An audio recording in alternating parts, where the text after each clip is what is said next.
อ่ะโอเคพี่ดอกเอ้ยตอนนี้ก็สร้างเพิ่นกำลังอ่ะเคลื่อนไหวเนาะกำลังลงมาเฮ็ดเพื่อนน้องหน่อยน้องไม้เพิ่นพี่ดอกเอ้ยอ่าอย่างตัดหลังคาเพื่อนเพิ่นพี่ดอกเอ้ยโอ้เนาะมื้อนี้ถือว่าสร้างเพิ่นก็มาหลายอยู่พี่ดอกเอ้ย3-4คนเพิ่นบ่สร้างเพิ่นอ่ะอยู่ทางมุมลุมอีกแน่พี่ดอกเอ้ยมาซอยกันเฮ็ดเพื่อนน้องไม้ทีมงานสร้างเพิ่น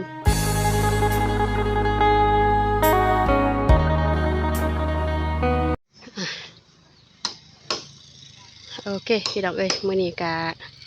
มาบาดน้องหน่อยเพิ่นกับน้องไม้เพิ่นพี่ดอกเอ้ยมาอัปเดตเพื่อนซ่านน้องเพิ่นแน่มื้อนี้ก็สร้างเพิ่นกำลังมาพี่ดอกเอ้ยมา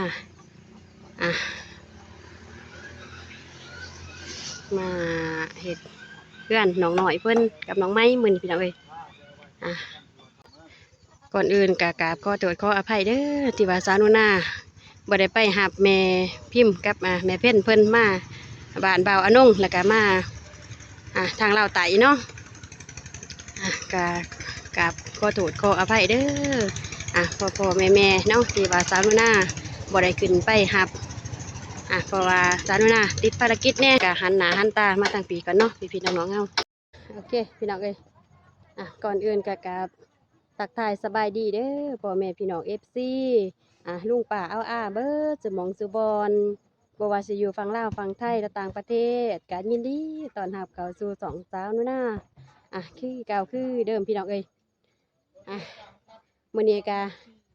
มาพบมาพอสาวนุนายิดพี่น้องเอ้ยมาบ้านน้องสามัยสาหน่อยเพิ่นมื้อนี้มาอัปเดตเฮือนน้องหน่อยเพิ่นพี่น้องเอ้ยสร้างกำลังพากันตัดหลังคาพี่น้องเอ้ยไปเบิ่งภาพบรรยากาศนำกันเลยพี่น้องๆสบายดีเด้อโดยมื้อนี้ก็โดยมาอัปเดตเพื่อนน้องหน่อยกับน้องไม้เพิ่นเนาะน้องสนิทว่าเกินไว้ไปหอดใจแหละเนาะโอเคพี่น้องเอ้ยไปเบิ่งนำกันน้องสนิทสร้างเพิ่นกำลังตัดโครงหลังคาเฮือนน้องสาน้อยกับน้องสามัยพี่น้องเอ้ยว่าจากใดเนาะสิขึ้นเทิงได้บ่นี่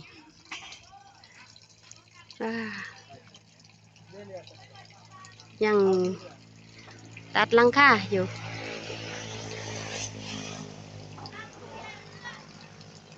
ทีมงานสร้างเพิ่นมื้อนี้พี่น้องเอ้ยก็มากันหลายคนอยู่เนาะสร้างเพิ่นมื้อนี้พี่น้องเอ้ย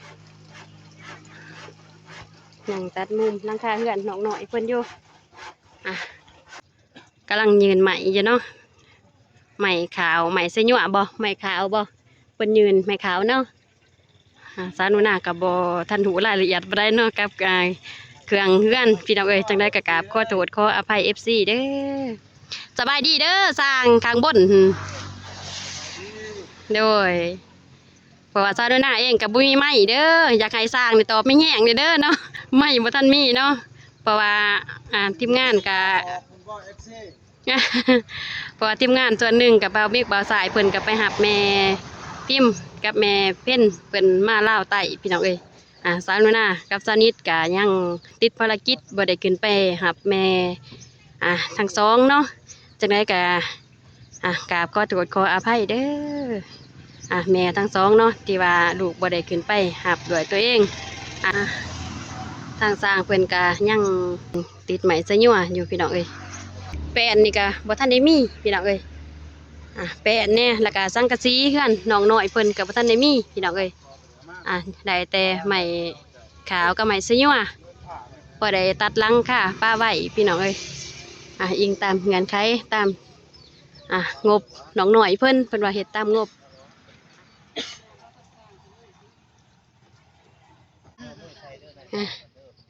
โดยสบายดีโดยโอ้อันสร้างเฮือนน้องไม้บ่แม่นโอ้โดยนี่ก็บ่สบายครับโดยผ่าตัดลำไส้โอ้ถ่ายมันแต่เลือดพอดีเมื่อกำลังมามือแรกนี่บ่มาเฮ็ดนี่โอ้ทีมงานสร้างเพิ่นเนาะเฮ็ดไป แต่ละเล็กแต่ละน้อยพี่น้องเอ้ยน้องน้อยเพิ่นก็บ่ทันมีงบเพิ่นว่าเฮ็ดซ้ำมีงบก่อนพี่น้องเอ้ยช่วงนี้ก็ตัดหลังตัดหลังไว้ก่อนเพิ่นว่าเพราะว่าสังกะสีก็บ่ทันได้มีก็ว่าหาแป้นแอมก็บ่ทันได้มีพี่น้องเอ้ยแต่ต้องเพิ่นว่าต้องคอยเฮ็ดไปแต่ละเล็กแต่ละน้อยเนาะเพื่อนเพิ่นก็1 2 3 4 5 6เก่าเซาพี่น้องเอ้ยเพื่อนน้องน้อยเพิ่นก็โอเคพี่น้องเอ้ยไปหาทางน้องน้อยเพิ่นก่อนเนาะน้องน้อยเพิ่นอยู่เพื่อนบ่หรือว่าจังไดเนาะไปหาน้องน้อยเพิ่นก่อนพี่น้องเอ้ยหาน้องน้อยเพิ่นพี่น้องเอ้ยสบายดีน้องซาน้อยเอาเฮ็ดหยังอยู่อันนั้น เลยเขาขึ้นมาตั้งเงินก่อนทราบเลยนะ โอเคพี่น้องเอ้ย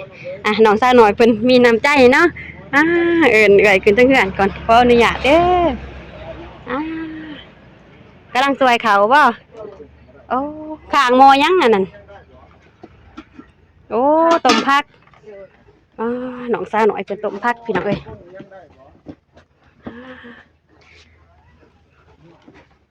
กำลังสวยเขาเนาะ โดย เขากินมัดละมัดตะมือของงานเลย คือหนึ่งข่าวไล่แต่ละมื้อนี้ ให้พวกสร้างเขากิน โอ้เลี้ยงสร้างนำบ่ โดย จักคาบเลี้ยงสร้างเพิ่น สร้างค่ะ 3คาบ โดย โอ้พี่น้องเอ้ยน้องซาน้อยเพิ่นก็เลี้ยงสร้างอีพี่น้องเอ้ย3คาบพุ่นเนาะเสาเปลี่ยนแรงพุ่นเนาะ แม่ แต่ละมื้อน้องซาน้อยเอาหยังให้สร้างเพิ่นกิน อาหารหยังล่ะ ก็มีกินจ้ะกินผัก โอ้น้องซาน้อยเพิ่นว่าบ่มีหยังกินพี่น้องเอ้ยพาให้สร้างเลี้ยงผักสร้างเนาะ โดย เห็ดต้มเห็ดซุปบ่ แม่ โอ้พี่น้องเอ้ยน้องสาวไหมเพิ่นยังไปขายน้ำมันบ่ โดยแม่ โอ้สวงนี้บ่ได้เปลี่ยนกันเนาะ โดย ถือว่าน้องสาวน้อยหันหับแขกอยู่ทั้งเฮือนบ่ล่ะบ่ โดย โอ้หับแขกหับสร้างพี่น้องเอ้ยแต่งอยู่ครัวกินให้สร้างเพิ่นเพราะว่าสร้างมาเฮ็ดเฮือนเพิ่นก็กินข้าวนำเพิ่น3คาบพี่น้องเอ้ยเสาเปลี่ยนแรงเลยเนาะ แม่ โอ้สร้างกำลังมาจากมื้อนั่นล่ะ กำลังเงินอีก โอ้กำลังมื้อนี้เนาะ โดย แต่ว่าเพิ่นมากินข้าวนำเลยเนาะ3คาบเนาะ แม่ ตอนเช้านี่เพิ่นมาแต่จักโมงล่ะ 8 โมง 8 โมง โดย แต่ว่าเพิ่นมากินข้าวอยู่นี่เลยเนาะ แม่ โอ้หลังจากว่ากินข้าวเรียบร้อยแล้วจังขึ้นไปเฮ็ดเฮือนเนาะ โดย โอ้พี่น้องเอ้ยถือว่าน้องน้อยเพิ่นเลี้ยงสร้าง3คาบพี่น้องเอ้ยในแต่ละมื้อเนาะ แม่ ไผจะหันคือว่าหมดแล้วล่ะที่ว่าเลี้ยงสร้างก็ตามได้ตามมีพี่น้องเอ้ยมีผักมีหญ้ามีดอกไม้ลูกตอกก็เลี้ยงเพิ่นตามบ้านๆเฮาเลยเนาะ โดย พี่น้องเอ้ยดีใจบ่สร้างมาเฮ็ดเฮือนได้จังซี่ ดีใจ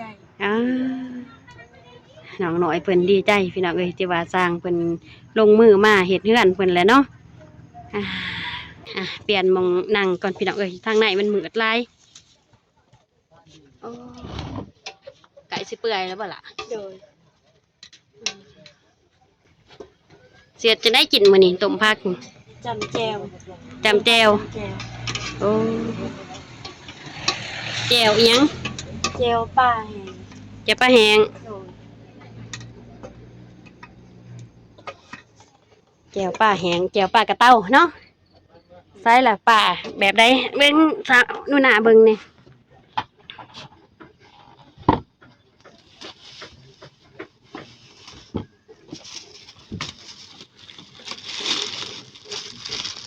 โอ้แจ่วปลากระเต้าโอ้ยเนาะพี่น้องเอ้ยน้องน้อยเพิ่นสิเลี้ยงสร้างเพิ่นมื้อนี้เป็นปลากระเต้าเนาะแจ่วปลากระเต้า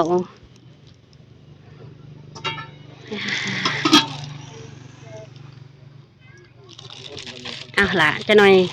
ขัวมันพักเข้าสุกแล้วจะขัวพักเข้าเปื่อยแล้วบ่บีบเบิ่งกันพักเข้าเปื่อยแล้วก็ป้งลงล่ะ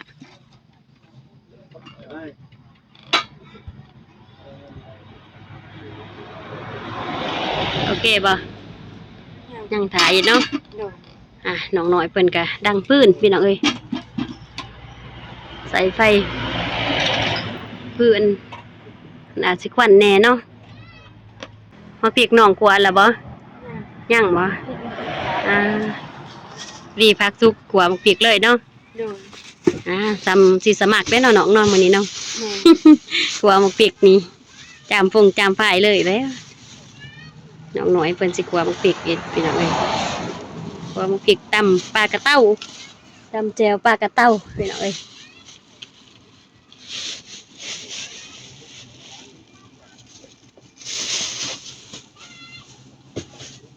ช่วงเที่ยงนี่เลี้ยงแขกเพิ่นกับอีหยังล่ะ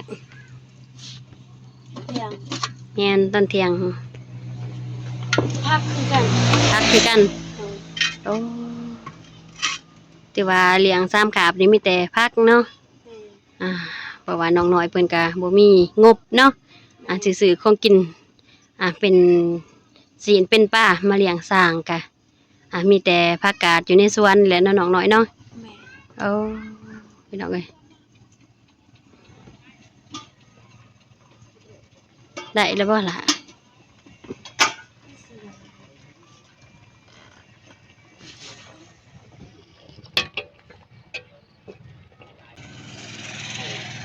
ปรุงเรื่องก็ได้หอนบ่หอนกระตาหอนแล้วก็จับหูได้อล่ะเด้อมันแก่หอนเด้ขวามักพริกป่ะ แม่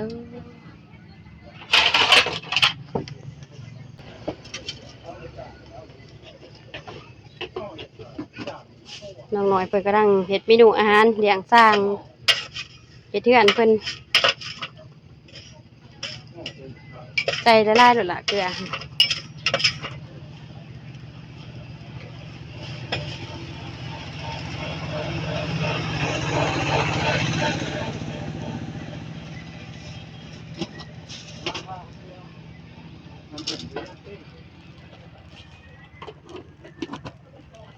ตำสีคิ้วเนาะน้องเนาะ โดย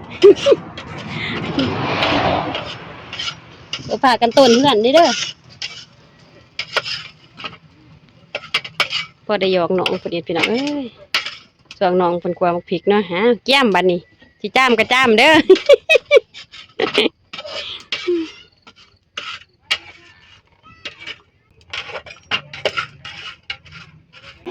ได้ได้ปะล่ะ ได้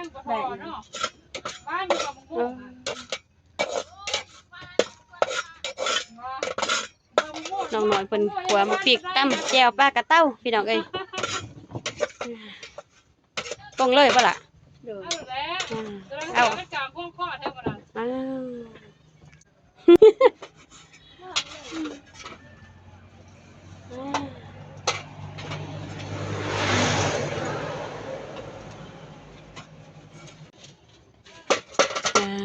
ขัวย่างต่อปัดนี้ ป้า ขัวป้าขัวปลากระเต้าเนาะคันสิขัวพร้อมกันมึงหนึงกะยันป้ามันสิไหมก่อนเนาะ แม่ โอ้พี่น้องเอ้ยปลากระเต้าน้องน้อยเพิ่น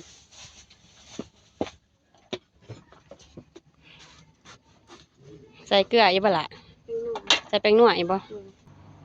ใส่เลยใส่ก็ได้เนาะใส่ตัวหนึงทามกันอย่างนี้เลยได้นี่พี่น้องเอ้ย กำลังขังแหลกเนาะ แม่ น้องหน่อยเป็นตำปลากระเต้าพี่น้องเอ้ย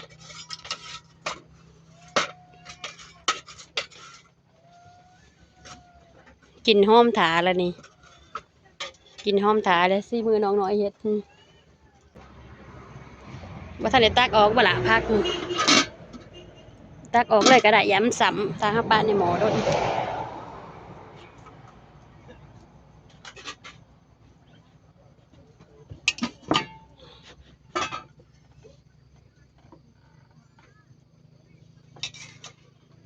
เวลาเขาแต่งผ้าขาวให้สร้างเป็นแต่งผ้าเดียวเลยปะ แม่ โอ้มีทั้งผักกาดขาวผักกาดเขียวเนาะ แม่น โอ้พี่น้องเอ้ยบวกกับแจวปลากระเต้ามันก็สุดยอดเลยติเนาะ แม่น ป้าเจ้าเด้อน้องหน่อยเอ้ยยันป้าใหม่กลัวป้าก่อนก็ได้ไฟมันลุกแห้งหั่น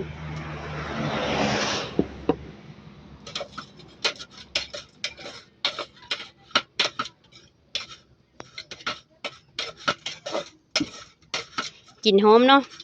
หอมกลิ่นปลากระเต้า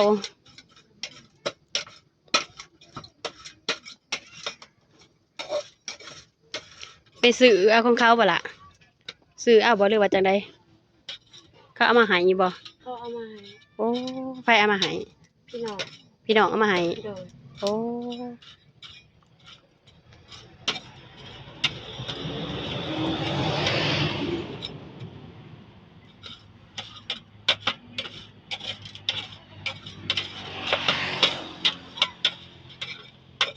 ตัวพักจะจีเลยก็ได้ล่ะ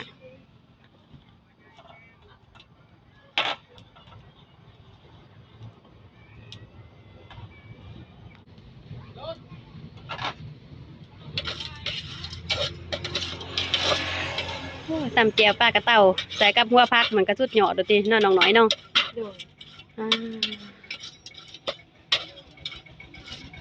น้องน้อยเป็นจีหัวพักใส่กับอันนี้เนาะ F4 เวียนเอาหมอออกก่อนใส่กับทานไผ่พี่น้องเอ้ยหอมปานหยังดูติเนาะน้องน้อยเนาะ แม่น ซุกกระบหลาหยังบ่ได้แล้ว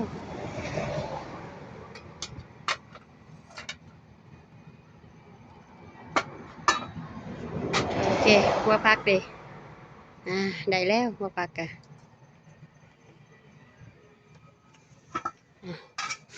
ซาลูน่าก็เคลื่อนทีเลยได้นี่พี่น้องเลย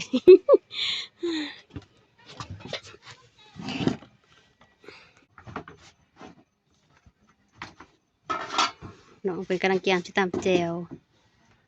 พอดี6 โมงเนาะล่ะเนาะ6 โมงเลี้ยงสร้างขาบแรงเอา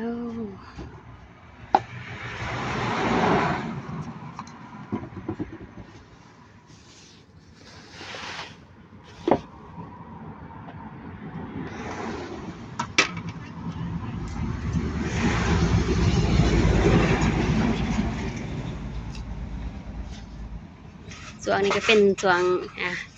สีแรงๆเลยเนาะ6 โมงยังพี่น้องเอ้ย แซ่บเติบพี่น้อง เอาสบายดีสานิท โดยสบายดี มาซิมแจวน้องหน่อยเพิ่นบ่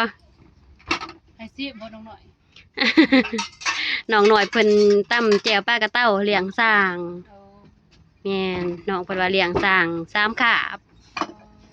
ในมือหนึ่งเสาเพียนแรงเลย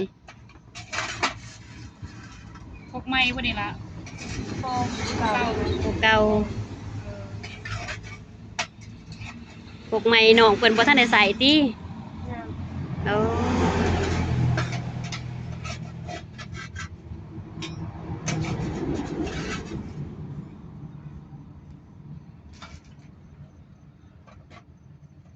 ส่วนนี้ก็ตะเว้นเพิ่นเริ่มมืดเนาะน้องสนิทเนาะเพื่อนน้องเพิ่นก็ไผเลิกหุ่งนี่บ่น้อง แซ่กระต่ายไฟละ ถ้าไตไฟ ตายเลยได้บ่ ได้ ได้ตายเลย ให้น้องน้อยไตไฟอีกเพราะว่ามันมืดเนาะนิดเนาะเข้ามาข้างในเฮือนน้องเพิ่นโอ้ได้หลอดไฟใหม่แล้วบ่เอาหลอดไฟตัวทางนอกนี่บ่ล่ะมาใส่ แม่น โอ้ ดับไฟเข้า โอ้ หอมดีได้ปลากระเต่า แม่น ใส่มาสักทีเบิ่ง สนิทสิลองสิเบิ่งบ่ บ่แม่นว่ากินของน้องๆเพิ่นดอกพี่น้องเอ้ยเนาะแต่ว่าหอมอีหลีได้พี่น้องหอมกวนใจอีหลีได้นี่ได้ แม่น หอมดี ขณะจานุน่านั่งเบิ่งน้องเพิ่นตอนเพิ่นขัวแห้งหอมนิดเด้อ เบิ่งซีมเด้อบาดหนึง โดย พี่น้องเอ้ยแซ่บแล้วเนาะ แซ่บบ่ หอมดี อ่า หอม เมื่อนี้สิบ่ลองสูตรน้องน้อยเพิ่นบ่สนิท คืออยู่ดอกนี่ อ่ะ แม่น กับแจ่วปลากระเต่าโคตร แสบเลย กลิ่นหอมอยู่นี่ เอายังหิวเขาอยู่ หิวเขาได้นี่ก็ได้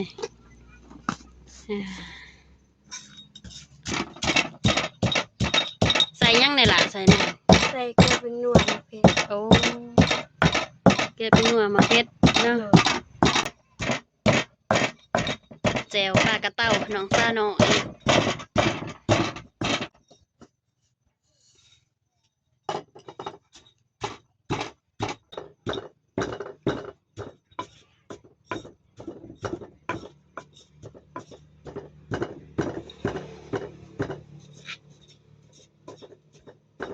อุ้ยหน้าตาเป็นตาแสบซะนิดหอมดีเนาะ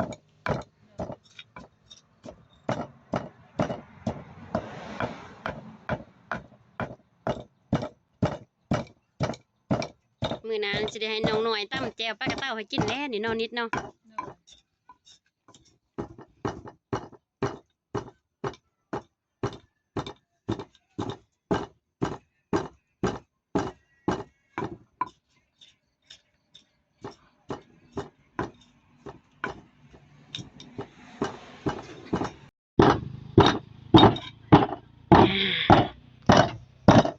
ตอนนี้ก็สำเร็จแล้วเนาะน้องหน่อยเนาะ โดย ซีมแล้วบ่ล่ะ ย่าง ซีมเบิ่งพ่อแล้วบ่เกลือเป็นนัวเฮา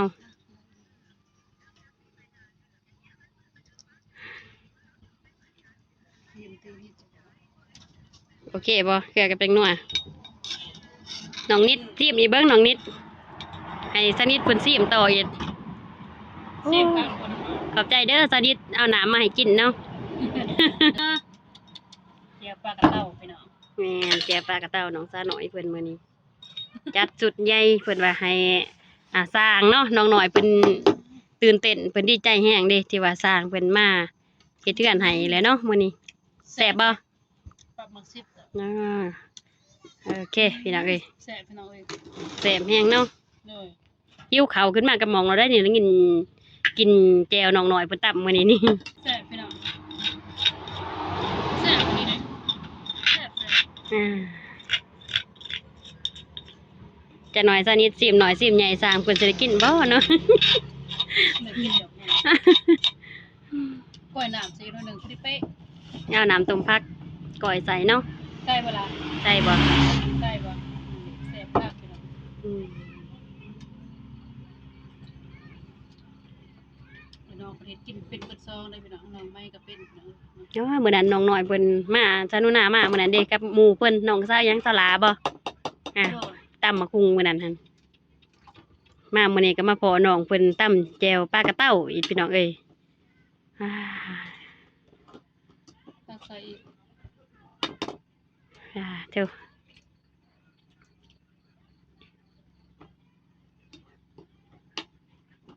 ซิมกับเขาสิละแต่รู้สึกนัวเลย สนิทให้น้องเพิ่นซิมกับเขาวซิมไปซิมมาอิ่มจ่อยเนาะน้องน้อยเนาะ แสบเลยสนิทมาเห็ดกินหรือว่าแบบนี้ ดอกนี้ติสนิทกลิ่นหอมจะ มาก สิน เลยสนิทกับมากเลยพี่น้อง แม่นกลิ่นหอมดีเนาะ โดยซิม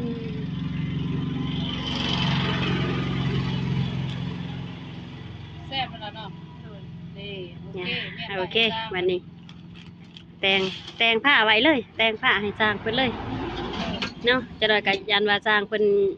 กลับบ้านกับเพื่อนเพิ่นมันค่ำมันมืดเด้